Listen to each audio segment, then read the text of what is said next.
For about as long as a blue hedgehog has run through loop-de-loops and popped open robots, since 1994 he has often been accompanied by a cute, two-tailed fox boy.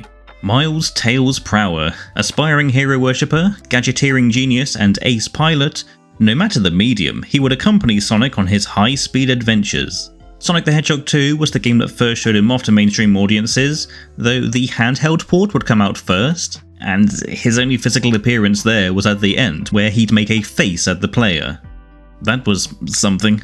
Obviously, in this day and age, multiplayer is practically industry standard. Click local multiplayer or come together from across the internet, and boom, instant network of fun and games. Alright, now everyone kill by. Though keep in mind, this was the 1980s to 90s. Having a secondary player character was quite a selling point back in the day, no matter the game console or genre, but not many really captured that level of autonomy like Tails did. Obviously you had Mario and his twin brother Luigi, but they were the same character with the same controls, just with a different colour palette. You didn't have the option to play as him with a second controller during gameplay, and, well, the Italian plumber didn't have a propeller for a bum, did he? It helped that the fox dude was extremely cute. Like, look at this design. His expressive face, those fluffy tails, that snoot. Whether Japanese artwork or Western cartoons, he looked and sounded just like the sweetest little guy, and, well, Sega was listening. Sonic's creators would not publish many solo games with a side character as the main star. Tails' music maker for the Sega Pico was certainly something. I'm not even sure what I'm looking at. And Knuckles Chaotix accidentally became the series' first huge flop, but that wasn't going to stop the company. For this moment, and only this moment, they were going to market the heck out of Tails. And that leads me to the subject of today's video. Two games for the Sega Game Gear would be developed a year apart from one another. An auto-scroller, Tails Skypatrol, and an exploration game, Tails Adventures. They were notable in that outside of offhand references, neither the main character or antagonist of the series, Sonic and Eggman, made any proper appearances. It's all about Tails and his wacky escapades with different villains of the week, like the series' own filler arc. Both games had their ups and downs, and quite the opposite records involving their development, but the question is, do they still hold up today? Well, I, some doofy classic games fanatic in the 21st century, am here to give my thoughts and opinions on them, as well as explore their histories and the characters they introduced to the series. So buckle up, ladies and gentlemen, and everyone in between. And seriously, buckle up, we're going flying.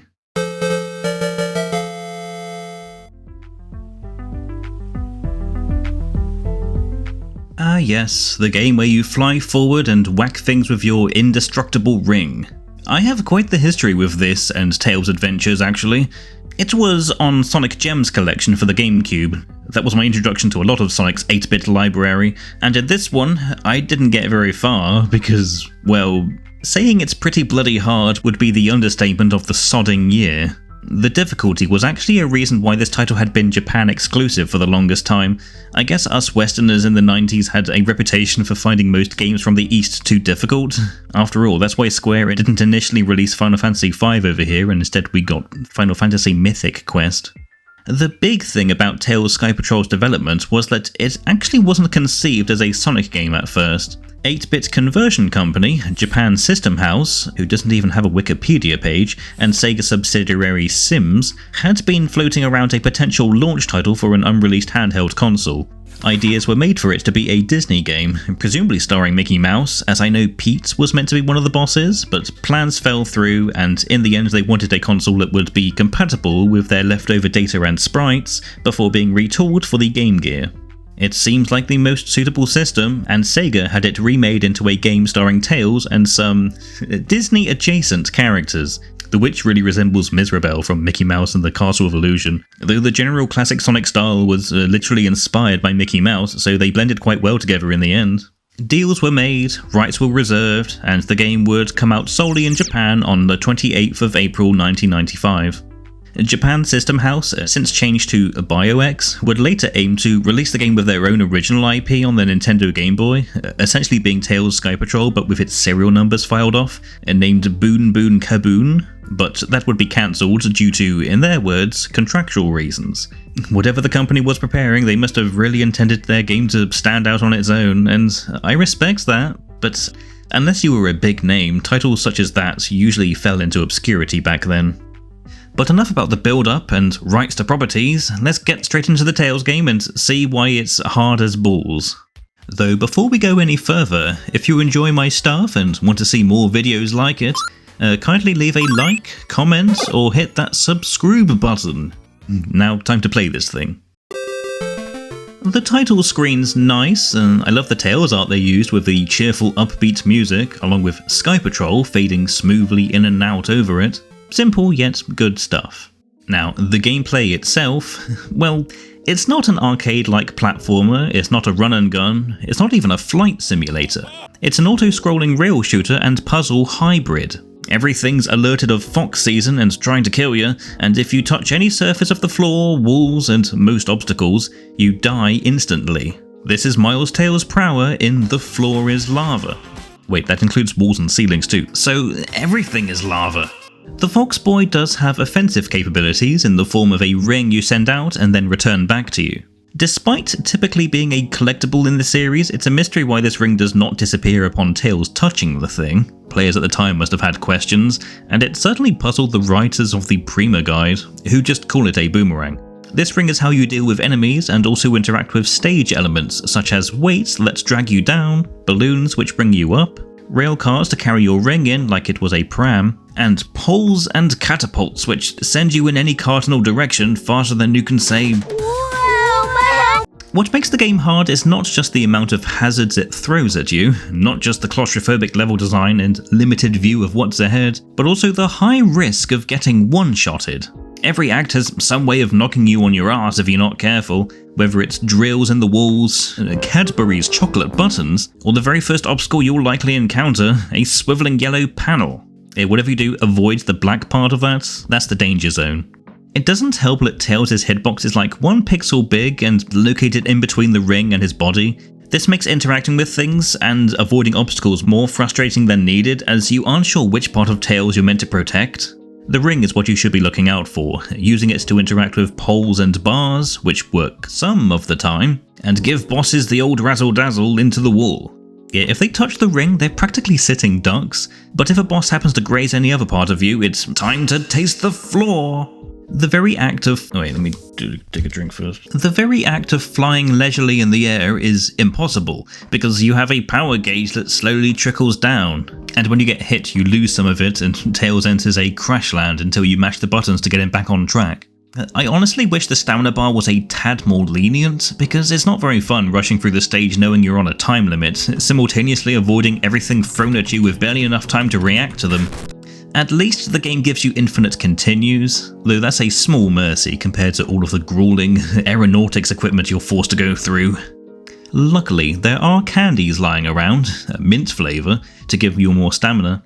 This is actually the second reference to Tails' favourite food in the series, as in the Japanese manual for Sonic the Hedgehog 2 they bring up how much he loves the stuff. Other interactables and pickups include bells to mark your progress in a stage, crystal boxes which award you with points, invincibility stars which make you invincible for exactly 5 seconds, and 1-ups, the latter two for some reason not being housed within TV monitors, though the lack of similarities to other familiar Sonic-y elements comes to no surprise. Had the game starred any other mascot character, they could easily change a tiny graphic to whatever was most appropriate for that franchise. The music is passable. I find songs in the soundtrack are mildly repetitive, use instruments that are more glaringly loud, and loop after 14 seconds. The composers of this game were Chikayo Fukuda and Kazune-chan. I've made mistakes with identifying composers online before, mainly because there is often very little info, it's hard to be perfectly sure they're them. Oops. But I tried my best with this one. One of them is a quite prolific composer who did the soundtracks for the Game Gear port of Ristar, among others, and a whole bunch of anime games. The other, Kazune-chan, at first I assumed he was the dude best known for the Double Dragon soundtrack, but then I discovered it was actually Kazune Hiragi, who was the sound programmer of that same Ristar game. Should I make a video on these things? Let me know if you're interested. Don't let the game's 8-bit nature fool you, there is still a story and several fan theories regarding the setting, if you'll humour me. Taking place on some faraway island, Tails is setting off on his own journey. He finds the place has been paved over with railroad tracks for whatever reason, most clear during the game's second stage. The culprit? Witchcart, a magic-casting menace who harassed all the flickies and threatens to turn any deserters into crystal. First appearance of a human character apart from Dr. Robotnik, which in the classic era is certainly astonishing. Wonder where her witchcraft comes from, if not the Chaos Emeralds. She's not alone in her island-conquering ways, as she is joined by 3 aircraft-riding minions, whose names are mostly a play on World War II aircrafts and firearms. Hawk Wolf, a prankster, Bear Ranger, a grumbling loose cannon, and Karatea, whose main attack is cooties. Not even joking, that stuff can kill! It's up to Tails on his own to combat each of these guys through his superior flight and maneuvering skills, or rather bonking them repeatedly with his boomerang ring until they give up and get dragged off screen. Where to? Likely to give them a good telling off. The stages in this game, despite their names, all mainly borrow aesthetics from various Sonic 2 zones, but with area on the end. The training level is a clear homage to Emerald Hill, Rail Canyon is more like a ground level hilltop, and no, it's not that Rail Canyon. The cave section in Ruin Wood is structured like Mystic Cave, Metal Island might have patches of land, but I know Wing Fortress elements when I see them, and Dark Castle's cityscape is a reference to Casino Night. Maybe Granny wanted to hit the slots? The broad reason for these visual similarities is just for convenience. It was originally a template for any series to paste its assets over, and well, Sonic 2 was the game that made Tails popular, so why not borrow iconic imagery to pave the tile set of a couple of levels? If we're talking personally, ignoring that the manual says it's on some isolated landmass, I always assumed that this was set on West Side Island, just with areas changed up thanks to Witchcart's rail-themed renovations. It doesn't matter either way, I just found it odd. The opportunity was there to have Tails revisit his home island, what with the reused assets. The designs of enemies are occasionally unusual for the series, a result of the betwixt intellectual properties placing them in aesthetical limbo. A lot of them appear robotic in nature and once again borrow distinct design elements from Sonic 2's enemy roster, but then you have literal skeletons and birds which fly by their flappy earlobes sending bullets at you. Luckily, just about every projectile can be eliminated with a good ring toss. None of the badniks seem to be powered by flickies either, but then again, that's a constant in the 8-bit games for putting too much strain on the hardware. I still believe that in canon they were just abandoned robots slapped together by Witchcart. I mean, she can certainly drive a car fine. There's a bunch more absurd foes, and most of them have untranslated Japanese names, so forgive me if I become a vocal butcher for a moment. Tobikoshi Crow, a bizarre kind of mashup between a bird and a buzz bomber. They float in from the right, often shooting a projectile, and then leave that same side. Balloon guns are cannons attached to a red balloon. It fires multiple projectiles as it rises and falls. Bee flies look and function just like the Wisp badniks, so, you know, try and avoid their random patterns. Dorigame is the name of turtle badniks, which toss little bombs up at Tails. They are very much one half of the Turtleoids from Sonic 2. Bound heads are glowing balls of light, which bound up and down in an attempt to prematurely end your flight. Capture berries look like a pair of flower pots, but be warned, they will seize your ring if you get too close. They cannot be destroyed by Tails' ring. Gon is like a little dinosaur robot which essentially acts as a land-based variant of the Mega Choppers from Sonic 3. They will chomp on your ring, slowing you down and making you unable to use it. Hanedotons are figuratively human skeletons that rise up out of the ground. They jump into the air and scatter bone pieces in 8 directions. Minokachi is a bagworm which suspends itself by a silk thread attached to the ceiling. They lower down and rise up in their designated hanging areas. Carinedos are cannons which, despite the name, do not fire grenades. Their cannonballs are slowly launched into the sky at you. And Tashia, renamed Octus Badniks, which balance a circus ball. They don't use it to attack or anything, they just like showing off. It's safe to say that Tails Skypatrol has always been considered a weak, massively unimpressive entry in the franchise. Whether the East or West, nobody really liked the gameplay changes, nor the extremely hard difficulty or how short the overall experience was. I agree that it seemed a little too much like a cash-in, even before learning of its development, though its cute charm certainly shined through the cracks.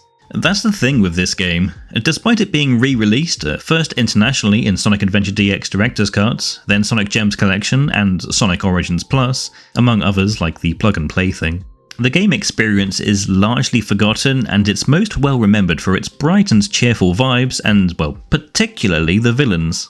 The quirky mini-boss squad and their magic casting leader remain relatively obscure Sonic characters, but that didn't stop them from appearing in comic material in the West. Archie Comics gave them the most changes, being a band of goons collectively known as the Witch Carters, who would ride on airboards instead of sitting in little aircrafts. Their designs were neat, if a little less interesting.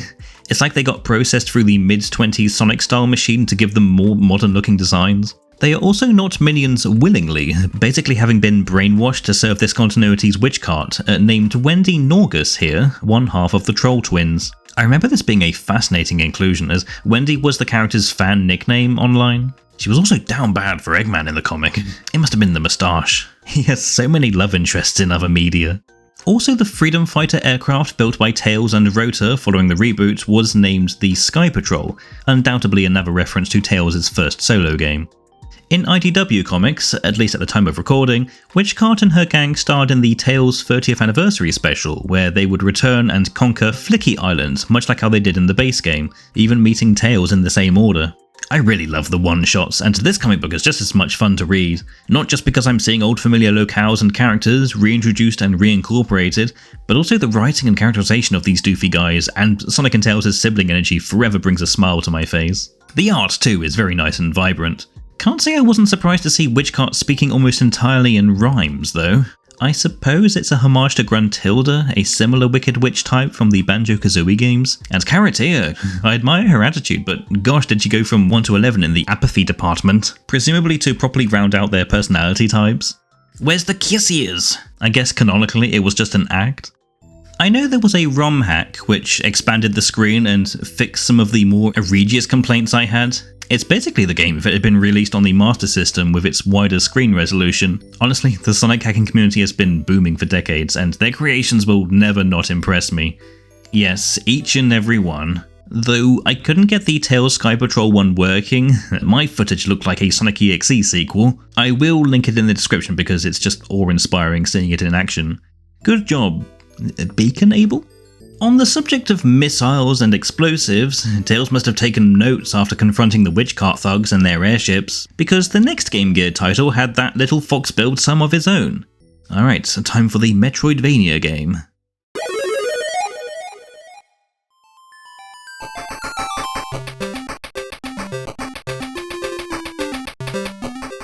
Yep, the second game starring Sonic's sidekick similarly gave the guy a new gameplay change, but instead of being an auto-scrolling shoot-'em-up, this one had you on the ground, fighting enemies within forests and caves. The series' first puzzle-based platformer title, the Sonic brand really needed more of these. While no game really had a grip on the formula quite yet, Tails' Adventures was akin to later action and exploration games like Super Metroid and subsequently Castlevania Symphony of the Night. Only the player character uses various gadgets and, most famously, bombs. Tails packs so much heat in this game compared to any others, it's unbelievable. Can you imagine if he whips these out in any 3D game? The dude would be unstoppable. Not too much I can say about the creation of this one, and for the life of me, it remains a total mystery. But it was developed once more by Aspect, and released 5 months after Tails Skypatrol, specifically September in Japan, November in the US, and September in Europe. It had also been re-released on everything its companion game had been on, so likewise, my first introduction with it was Sonic Gems Collection. The game is slightly longer than the last one, so the most I did was explore for a bit, got bored by the repetitiveness, and used an unlock everything cheat code, and moved on. My underdeveloped brain wasn't yet open to other games in the series unless platforming was involved, so I sadly overlooked what is retroactively considered an enjoyably short, tolerable 8-bit collectathon. Speaking of collectathons, I suppose I ought to get into this thing. Over a decade of gaming experience later, I'm sure I've since changed my tune. Oof, Not sure what I think about this title. I really like the leitmotif they give Tails in this game, but gosh, the unmoving pixel art and primitive 3D wrapping text slapped over it, it's definitely aged and looks more like visual soup. Probably should have placed the text anywhere other than the middle so you can appreciate the pixel art. I mean, that's what I would have gone with. The story is a tad more interesting, involving Tails going on over to Coco Island, the trip of which having some curious differences depending on the manual. The Western localization has Tails visiting in between adventures with Sonic, it being a sort of relaxation spot. In the original Japanese manual, this game chronologically takes place before Sonic the Hedgehog 2, which could explain the slower, more down-to-earth gameplay. Tails' first workshop is located here, and also the eternal resting place of the Chaos Emeralds, though this being the early years of the franchise where they'll write anything in the instruction booklets to make it sound more interesting than they actually are. Yeah, take whatever loose continuity there is with a grain of salt. The cutscene before the title details the main outline of the plot. Tails is sleeping peacefully at his island, unaware that the Battle Cuckoo army have arrived to set ablaze to the entire forest, all to search and contain the Chaos Emeralds and conquer the world. Am I saying that right? It's a play on cuckoo because they're all birds. It's neat seeing an entirely new technological empire separate from Dr. Eggman. Anywho, because these guys are disrupting the peace on Tails' island, not to mention they woke him up from his nap, the Fox Boy has a moment of panic before setting off and becoming a one-man army to kick them out of his home. Surprisingly badass for Tails this early in the series. Think those buggering bomb-tossing skills will come in handy later, milad? So the gameplay is much slower than any other Sonic title on the Game Gear. There's no natural spin dash, no dynamic high-flying gameplay, not even rolling into a ball when you jump. Tails can only do his haters gonna hate walk at a reasonable pace, jump, look up and down, fly for a couple of seconds with a flight meter which gradually increases over the course of the adventure, and even ledge grab. This move is actually surprisingly useful, it makes exploration very smooth. And that's the thing, this game is all about exploration, plus collecting items, taking out goofy bird dudes, going through water where you thankfully don't have to collect air bubbles to survive, a welcome luxury, and inventing gadgets to progress and add more weapons to your arsenal. They are all stored in Tails' house, and between stages you can always return there to refill your health and equip different items, though you can only carry 4 at a time, so pick wisely before entering the next new area. I'll later go into what problems can and will ensue through this gameplay choice.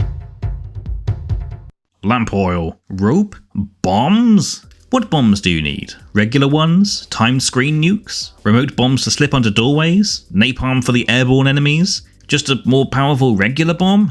Tails has it all. Granted, you find them in the complex mazes that are this game's levels. The variety in items is certainly impressive. You got your useful ones like the helmet, which grants invincibility with the trade-off being you have to stand still. The hammer, a short-range weapon appearing half a year before it would become Amy Rose's signature weapon. The super glove to lift and place heavy rocks and springs, though you're better off just pushing the things to save inventory space. Speed boots, which let you walk faster at the downside of not being able to attack. The teleport device to walk back to Tails' house by chasing your own tail. That's a cute animation. The remote robot, a little guy that can fit into tight passageways, fly infinitely and cannot take damage. The item radar to look for unacquired items within a stage. The radio to change the music. And one-use items only required in one part of the stage, like the wrench and night vision goggles. Oh hi Fang. There are important items too, based on well-known series elements, including characters which I suppose helped Tails embody the physical traits of characters he has yet to meet according to the Japanese version. Equipping Fang is like a good luck charm, increasing the chance of health being dropped by enemies, the item box in the corner acting as a health bar of sorts in this game. Knuckles, which allows Tails to do the all 1-2, though it has a painfully short range. Sonic, which lets Tails perform the spin dash, probably the fastest you can go, and it can even be performed in mid-air. And Chaos Emeralds, which are represented by gold spheres with the first letter of their colour on them. There are 6 in total, scattered throughout the different environments. They increase your ring capacity by 10 and also add more time to your flight gauge. And unlike other items, you don't have to equip them, they power you up the moment that you find them. Would 100% advise looking for these, if not for the extra health and better flight. Though I did find that you could glitch yourself to give Tails unlimited flight as long as you cancel and redo your airtime. Oh crap, sorry Tails. The soundtrack was composed by a one Kojiro Mikusa, who was at Aspects during the latter half of 8-bit Sonic, and while he did the soundtrack for the peculiar educational video game Sonic the Hedgehog's Game World, and one song in Sonic Chaos, here is really the audience's proper introduction to his style. They're honestly not bad, about on par with, say, the swinging beats of Sonic the Hedgehog 2 8-bit. Not all of them are winners, some lean more towards atmosphere than anything, but when the moment calls for it, even while trudging through the blander regions, the lo-fi-esque chiptunes really carry the adventure.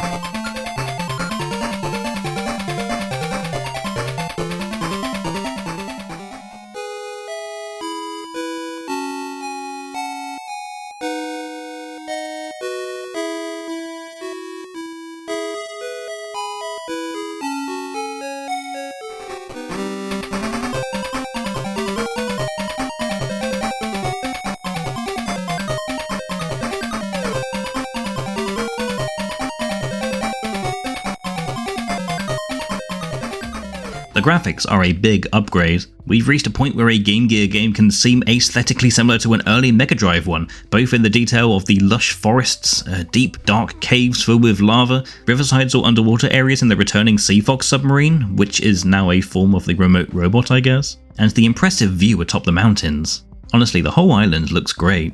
You will be seeing a lot of the same locations, but given a slightly different colour palette. The hardware isn't that vast, and the environments are clearly more realistic and traditional than, say, checkerboard fields with loop-de-loops or underwater caverns with turbines and funky statues.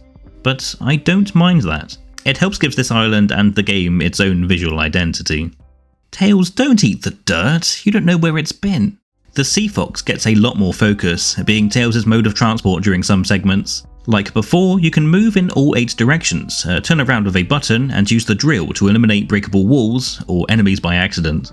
The new Vulcan gun is the default item, though you can equip the sub with several other collectible upgrades, also only carrying 4 of them at a time. These include proton torpedoes, which have slight homing capabilities, anti-air missiles for firing upwards, spark for underwater enemies and giving free seizures. I hope to God I can make that look less painful. Mines for dropping, extra armor for invincibility until a screen transition. This breaks the game, honestly, you don't have to worry about anything. And the rocket booster to fly towards the end of the game. Some of these are only used in specific underwater or above water areas, but all in all, it's a big improvement over being a one-use vehicle that disappears after being hit once, huh? The enemies Tails deals with in this game are also a surprise, just as much as the plot twist that the artificial island next to the main island is actually their floating battleship of a headquarters. The Battle Cuckoos look like a serious avian empire, but their operatives are a mix of seriously competent and endearingly dorky. It shows both in their artwork and in the game itself. It helps that they had artist Shinichi Higashi, Fang the Sniper's designer. I love them so much, they're so silly. Then again, it could just be me. I grew up playing a lot of Worms after all. Ooh, anyone fancy some soggy roast chicken? They make use of high-tech weaponry, not to mention their autonomous robots like hamsters and butt bats. And the higher-ups are some fun characters too. The game has a lot of boss battles, more so than any other Sonic entry on the Game Gear, I'd like to say. From your multi-manned mechs to the pair of mole robots, which can be a real bugger to deal with sometimes. The second one in particular gave me the most crap. It would not stop firing balls that homed in on me, and the bullet spread was crazy. But once I learned I could stun lock it with triple bombs on its back, that seemed to do the trick. A tip for any future players out there. The Cuckoos themselves are a clear standout. Battle Cuckoo the 16th, heir to the throne and nicknamed Speedy in universe, is a recurring boss first fought on the journey up Poly Mountain, and later on the Battle Fortress in his own kind of battle armor. He makes for a neat rival character to Tails, and I like that in his first encounter he respects him enough just to give him a Chaos Emerald after he's proven himself. Too bad he has to die now. Dr. Fukurokov is the head scientist of the Empire, also the professor of the Empire's Academy according to the manual. He may have invented every single machine the Cuckoos use for world conquest, but he's no fighter himself. He gets dealt with by having Remote Robot drop a conveniently placed rock on his head. Not a piece of metal or anything, no, an outside rock. Why did you put that in the air ducts, my dude? The general of the Armada, Great Battle Cuckoo the 15th, is more of a typical dictator-like character, but good golly does he have quite the presence in the final battle against him, tossing bombs about, grabbing Tails by the neck and tossing the kid across the room. This dude doesn't mess around, and best of all, he does it all in high heels. Plus, like the cuckoo birds they are named after, I like that they're evocative of how they disturb and take over other birds' nests and force them to make their chicks grow. Kind of what the Great Battle Dude is doing with the island and setting up his son as a successor. And before I get into my critique on the gameplay, let's go into those enemies because I'm hungry.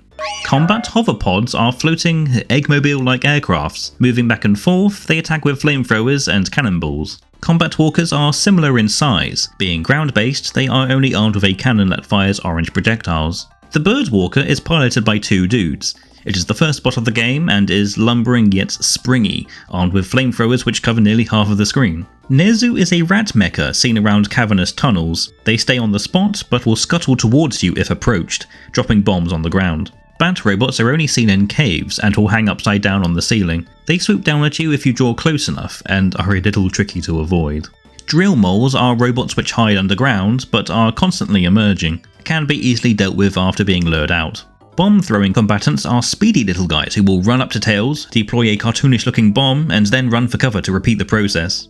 Jumping combatants are birds decked out in flight armor, which, as their name implies, hop into the air and try to stomp on you. In a later stage, they roll on logs downstream, but can be eliminated by the sub's Vulcan gun. Rock-throwing combatants are the typical foot soldiers for the Battle Cuckoo Empire. When not piloting mechs, they simply toss rocks from their safe points. Combat mini-subs form the Undersea Attack Force. Appearing from whatever side you're facing, they sometimes come in and fire a projectile at you before retreating. The Mecha Golem, 5Gu, is the name of the second boss. A mole-like combat walker, it is armed with an extendable arm, and can wave it around and make bombs fall from the ceiling. The Cuckoo Cruiser is less of a boss and more like one big gauntlet against various enemies atop it. Watch out for oil barrels as it swims back and forth. Little cuckoos are so tiny. They may be small, but when you approach they go nuts and try to kick the hell out of you. Really hard to land a hit on these buggers sometimes. Flying bombers are birds who utilise their wings to soar in and drop bombs down on the Sea Fox. Can be best dealt with via anti-air missiles. Mecha Golem. You'd think this would logically be the first one fought. It is an immobile turret piloted by a cuckoo bird. It can strife the area with various projectiles and is even more deadly during the second phase of the battle. Sniper cuckoos, dudes decked out in green armor which squat in hiding spots, but will stand up to shoot a projectile. They are invincible when crouched down. Pilot combatants fly in the air and essentially act the same as the mini submarines. They fly in, shoot bullets at you, and then flee. Cannon launchers are manned by cuckoo birds on a section of the battle fortress. They fire orange projectiles at you frequently. And lastly, robo-cuckoos, weird, mass-produced guys who kneel on conveyor belts but don't otherwise attack tails, though they still have a knocked-out death sprite like other birds when reaching the end of the line. Now, I've given the game praise for its exploration elements, but there are various roadblocks that halt it from being a proper Metroidvania-esque adventure. Most of my problems are due to it being on the Game Gear when item management and menu navigation is involved. Menus are a minor issue. I think I only got lost in Tails' house a couple of times because suddenly the select button became the back button and vice versa in one menu, and for some reason it always takes a couple tries to select the different areas on the map, even though I'm trying to press the directional buttons. But my biggest issue is with regular gameplay progression. Background textures being repeated doesn't bother me, nor the narrow field of vision. I've more than grown accustomed to those, matey. What I wish they included was a reminder of where to go if you get lost. The game comes with a password feature to keep track of your progress as long as you don't mind sorting through each number individually, and it is kind enough to offer an option to continue where you last left off if you happen to get a game over, but, well, unless you memorize the new areas once they are unlocked or have a quick guide on standby, there's no way to know for sure which ones have items you'll need later, nor which stage is required for game progression. I imagine a feature that keeps track of what items you haven't found in a level would be a big help. A marker to let you know that you have discovered all there is to find, or to let you know that there is an area of interest. Another thing that unfortunately makes Tales Adventures require a guide is not knowing what items you might need to bring with you. Obviously, bombs and the remote robot are always top priority. There's always somewhere to send out a little guy, or accidentally make him fall into a pit. But sometimes you need a slot for the night vision goggles too. How would you know you need to bring mines? What if there's rock walls that can only be destroyed by a specific type of bomb? Would you want space for the item radar? The teleport device to automatically return to the map in case you encounter any of those previous roadblocks and have to sluggishly make your way all the way back to the beginning of the stage to equip them? Why are these lasers kicking my ass? It's not too bad on ports like Sonic Origins Plus, where I suppose you could make use of the save state feature for a quick exit, or when facing against tougher bosses. It's just the stuff you'd have to expect from a game like this. The other thing I really dislike, and this is just generally speaking, is when they artificially increase the difficulty, and in Tails' Adventures that appears in the form of pits, which send you back to the world map if you happen to fall in them, requiring you to start from the beginning of the stage again. It's bullcrap in Shin Megami Tensei, and it is here too. I suppose limiting the number of items you can bring with you to 4 slots was meant to add a level of strategy, but would it have killed the developers to make item management slightly more convenient? Or add a minimap function to know if where you're going is a dead end or somewhere where lasers won't destroy your ass unless you have that one item needed to get by? I feel if they merged all the bomb types into one item slot, maybe so you could toggle through the ones currently available, would have lessened some frustrations. Have things like Fang's power up or Spin Dash be automatic upgrades the moment you find them. Or heck, expand the limit to, how about 5? I think that would be more fair. Those are my biggest gripes with Tails' Adventures, and that opinion was apparently really common among critics. In the 90s, they fricking despised the game for its slowness and departure from the Sonic style. And even in retro reviews, while peeps have generally lightened up to the game standing out as a puzzle-oriented side-scroller, it's clear that it had missed potential that Sega certainly didn't capitalize on. I think the mixed reception of both Tails side games might have put them off it, but this early Metroidvania game was frankly a forgotten gem. I will die on this hill. Compared to Tails Skypatrol, this game is honestly charming, and with a guide to check in on here and there, it's more often than not entertaining to play through nowadays. You may start out with much trouble, what with the limited gadgets, erratic hit detection, low health, and only being able to fly for the same length of time it takes for me to regret my life choices. But once you accumulate more power-ups and health, golly does the game get going. I certainly found it enjoyable helping Tails get back his home through fricking guerrilla warfare, and its slow pace is perfectly fine to enjoy playing on a handheld console. The frustrating parts are not as big as the grand, exciting set pieces and simple yet effective gameplay, at least in my opinion. It's for sure fondly remembered in the fandom, so much so that Tails' Adventures would make an appearance years later in a comic book adaptation by Archie Comics. Man, what a fun arc that was. Tails got to build his own robot dog, Teapup, during his friend's honeymoon, which I think makes me prefer the more simple design of the remote robot. He got to show off how awesome he was with his gadgeteering skills on the fly, and the bad guys, oh man, I think their appearance alone was handled so well that it reignited interest in the original game. The Battle Cuckoo Army were a pretty important figure in the comic, and were frequently discussed in the 2010s, because, and if you'll let me go off on a tangent, pre-reboot there was a really clever build-up to their return.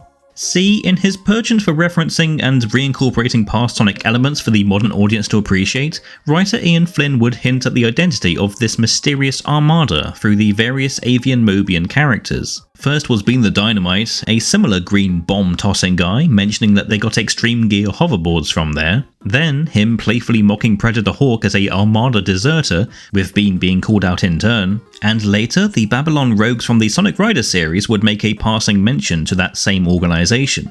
Just who were the Armada?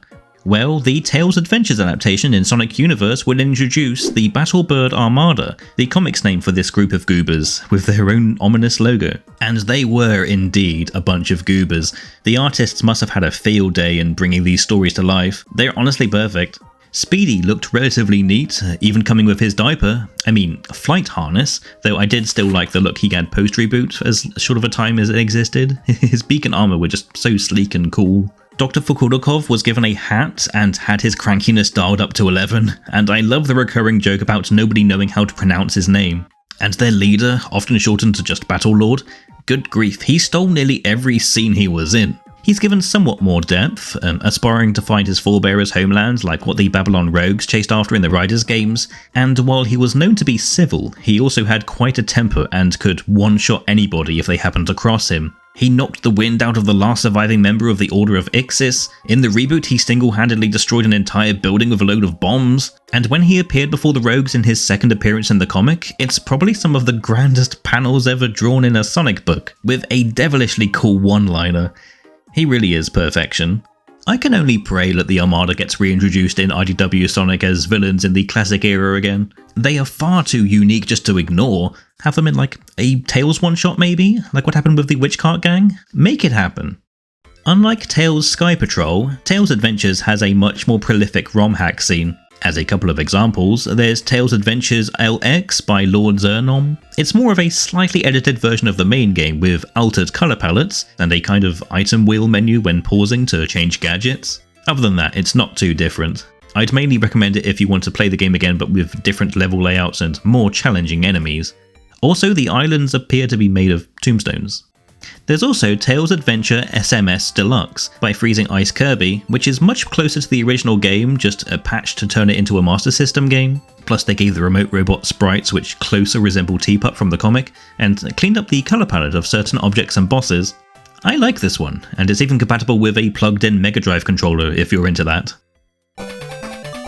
Gosh, Tails really had it rough on the handheld scene. First, a game where everything is trying to kill you as you fly within a tiny-ass screen, then a more expansive exploration game with the only big criticism being that it was held back by the system it was played on. I can only hope that at least with the latter, Sega taps into those ideas and puts their thinking caps together for like a full-blown exploration game. Really use the full potential of a Tails Gadget Collectathon on better hardware, because I still feel they really had something with this one. Gosh, these two games. On the tier list, Tails Skypatrol will be in the E category, while Tails Adventure, more of a personal fave, deserves a C. One is certainly better than the other, but once again, that is just my personal opinion. If you disagree, make your own video. I will watch it. In the next video, I'll deal with the last two Game Gear games in the franchise, perhaps even more obscure than the ones covered in this video, Sonic Labyrinth and the one released later, Sonic Blast. Will Sonic's final entries on this 8-bit system go out with a whimper or a bang? Well, I'll leave it ambiguous for now. Thank you ever so much for watching, if indeed you still are, and I'll see you in the next video.